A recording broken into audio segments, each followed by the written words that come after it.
আসসালামু আলাইকুম রহমতুল্লাহি ওবারাকাতু। এই পর্বে আমরা আলোচনা করব রাসূলুল্লাহ সাল্লাল্লাহু আলাইহি সাল্লামের মহিমান্বিত সেই হাদিসটি, যেটি ইমাম নববী তাঁর আরবাইন গ্রন্থে দ্বিতীয় হাদিস হিসেবে তিনি সেটাকে সংকলন করেছেন। সেটা হচ্ছে ইসলাম, ইমান এবং ইহসান। নিঃসন্দেহে ইসলাম, ইমান ও ইহসান সম্পর্কিত হাদিসটি অত্যন্ত গুরুত্বপূর্ণ। এই হাদিসটি মূলত হাদিসে জিবরিল হিসেবে সকলের কাছে সুপরিচিত এবং সকলের কাছে যথেষ্ট সমাদৃত হয়েছে। এই হাদিসটি বর্ণনাকারী হচ্ছেন ওমর রাদিয়াল্লাহু তাআলা আনহু। তিনি বলেন যে, বাইনামা নাহনু জুলুসুন ইনদা রাসূলিল্লাহি সাল্লাল্লাহু আলাইহি ওয়াসাল্লাম যাতা ইয়াউমিন, একদিন আমরা রাসূলুল্লাহ সাল্লাল্লাহু আলাইহি সাল্লামের কাছে উপস্থিত ছিলাম। ইজ তালা আলাইনা রাজুলুন শাদীদু বায়াদি সিয়াব ওয়া শাদীদু সাওয়াদি শা'r। ঠিক এই সময় একজন ব্যক্তি আমাদের কাছে আগমন করলেন, যিনি ছিলেন ধবধবে সাদা পোশাক পরিহিত এবং কুচকুচে কালো চুল বিশিষ্ট। লা ইউরা আলাইহি আথারুস সফর, তার মাঝে সফরে কোনো চিহ্ন ছিল না, কোনো ক্লান্তির ছাপ ছিল না। ওয়ালা ইয়ারিফুহু মিন্না আহাদ, এবং আমাদের মধ্যবর্তী কেউ তাকে চিনছিল না। উপস্থিত সাহাবা আজমাইন তাকে চিনতে পারছিলেন না। হাত্তা জালাসা ইলান নবী সাল্লাল্লাহু আলাইহি ওয়াসাল্লাম, এমনকি তিনি এসে রাসূলুল্লাহ সাল্লাল্লাহু আলাইহি ওয়াসাল্লামের নিকটে বসে পড়লেন। ফা আসনাদা রুকবাতাইহি ইলা রুকবাতাইহি, আর তিনি তার দুটো হাঁটুকে রাসূলুল্লাহ সাল্লাল্লাহু আলাইহি ওয়াসাল্লামের দু হাঁটুর সাথে মিলিয়ে দিলেন। ওয়াওয়াদা কাফাইহি আলা ফাকিদাইহি, এবং দু হাতের তালুকে তিনি তার উরুর উপর, রানের উপর রাখলেন। ওয়াকাল, এবং প্রশ্ন করলেন, ইয়া মুহাম্মদ, হে মুহাম্মদ সাল্লাল্লাহু আলাইহি ওয়াসাল্লাম, আখবিরনি আনিল ইসলাম, আপনি আমাকে ইসলাম সম্পর্কে সংবাদ দিন। ফকাল রাসূলুল্লাহ সাল্লাল্লাহু আলাইহি ওয়াসাল্লাম, রাসূলুল্লাহ সাল্লাল্লাহু আলাইহি ওয়াসাল্লাম বললেন যে, আল ইসলামু আন তাশহাদা আল্লা ইলাহা ইল্লাল্লাহ ওয়া আন্না মুহাম্মাদান রাসূলুল্লাহ। ইসলাম হচ্ছে যে তুমি সাক্ষ্য দেবে আল্লাহ ছাড়া সত্য কোনো মাবুদ নেই, এবং অবশ্যই মুহাম্মদ তিনি হচ্ছেন আল্লাহর রাসূল, এ কথা তুমি সাক্ষ্য দেবে। ওয়া তুকিমুস সালাতা, আর তুমি কায়েম করবে সালাত। ওয়া তুতিয়া যাকাতা, তুমি যাকাত প্রদান করবে। ওয়া তাসুমা রমাদান, তুমি রমাদান মাসের রোজা পালন করবে, সাওম পালন করবে। ওয়া তাহুজ্জাল বাইতা ইন ইসতাতা ইলাইহি সাবিলা, যদি তুমি বাইতুল্লাহ গমন করতে আর্থিকভাবে সচ্ছল হও, সামর্থ্য রাখো, তাহলে জীবনে একবার তুমি ফরজ হজ পালন করবে।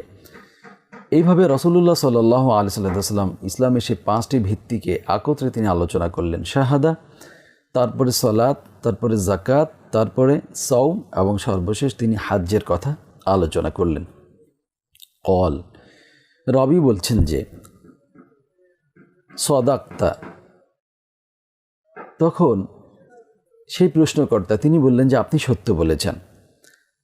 ফাআজিবনা লাহু ইয়াসআলুহু ওয়া ইউসাদ্দিকুহু, আমরা আশ্চর্য হলাম, বিস্মিত হলাম যে তিনি প্রশ্ন করছেন এবং তিনি সত্যায়ন করছেন। কল, তারপর তিনি, এই আগন্তুক, তিনি প্রশ্ন করলেন যে, ফাআখবিরনা আনিল ঈমান, হে মুহাম্মদ সাল্লাল্লাহু আলাইহি ওয়াসাল্লাম, আপনি আমাকে ঈমান সম্পর্কে তথ্য দিন। কল, রাসূলুল্লাহ সাল্লাল্লাহু আলাইহি ওয়াসাল্লাম তাঁর সেই প্রশ্নের জবাবে তিনি বললেন, আন তুমিনা বিল্লাহ, তুমি বিশ্বাস স্থাপন করবে আল্লাহর প্রতি, ওয়া মালাইকাতিহি, তাঁর ফেরেশতাকুলের প্রতি, ওয়া কুতুবিহি, তাঁর আসমানি সে কিতাব সমূহের প্রতি, ওয়া রসুলিহি, তাঁর প্রেরিত রসুলগণের প্রতি, ওয়াল ইয়াউমিল আখির, এবং পরকালের প্রতি তুমি বিশ্বাস স্থাপন করবে। ওয়া তুমিনা বিল কদরি খাইরি ওয়া শাররি, এবং তুমি তাকদীরের ভালো এবং মন্দ উভয়ের প্রতি তুমি বিশ্বাস স্থাপন করবে। এইভাবে ঈমানের মৌলিক সে ছয়টি বিষয়কে রাসূলুল্লাহ সাল্লাল্লাহু আলাইহি ওয়াসাল্লাম এই ব্যক্তির প্রশ্নের জবাবে তিনি একত্র করেছিলেন যে, তুমি বিশ্বাস করবে আল্লাহর প্রতি, তাঁর ফেরেশতাকুলের প্রতি, কিতাবের প্রতি, আল্লাহর পক্ষ থেকে প্রেরিত নবী রাসূলগণের প্রতি, এবং পরকালের প্রতি তুমি বিশ্বাস স্থাপন করবে। আর তুমি তাকদীরের প্রতি বিশ্বাস স্থাপন করবে। কল সদাক্ত, তখনই আগন্তুক তিনি বললেন যে আপনি সত্য কথা বলেছেন। কলা ফাখবিরিনি আনিল ইহসান, এরপর তিনি বললেন যে হে মুহাম্মদ সাল্লাল্লাহু আলাইহি ওয়াসাল্লাম, আপনি আমাকে ইহসান সম্পর্কে বলুন। কল রাসূলুল্লাহ সাল্লাল্লাহু আলাইহি ওয়াসাল্লাম তিনি বলছেন যে আনতা আবুদাল্লাহ কাআন্নাকা তারাহ, তুমি এমনভাবে ইবাদত করবে যে যেন মনে হবে যে তুমি আল্লাহকে দেখছো। ফাইন লাম তাকুন তারাহু ফাইন্নাহু ইয়ারাক, আর যদি তুমি তাকে দেখতে নাই পাও তাহলে এ বিশ্বাস করবে যে অবশ্যই আল্লাহ তোমাকে দেখছেন।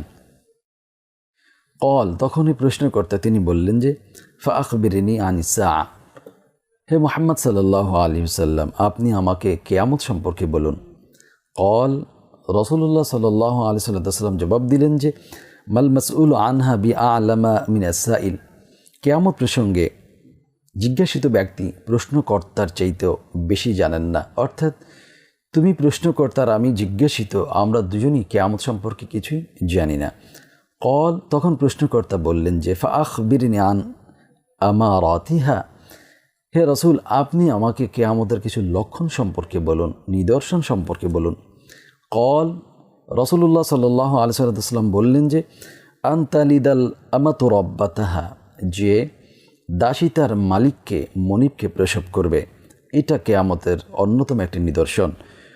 ওয়ান তারাল হুফাতাল উরাতা আল আলাতা রিয়া আশাই ইয়াতাতাওয়ালুনা ফিল বুনিয়ান, আর তুমি দেখবে যে নগ্ন পদে খালি গায়ে নিঃস্ব এমন মানুষেরা, তারা যারা রাখাল ছিল, বকরি চড়াতো, তারা ইয়াতাতাওয়ালুনা ফিল বুনিয়ান, বড় বড় অট্টালিকা তৈরি করবে।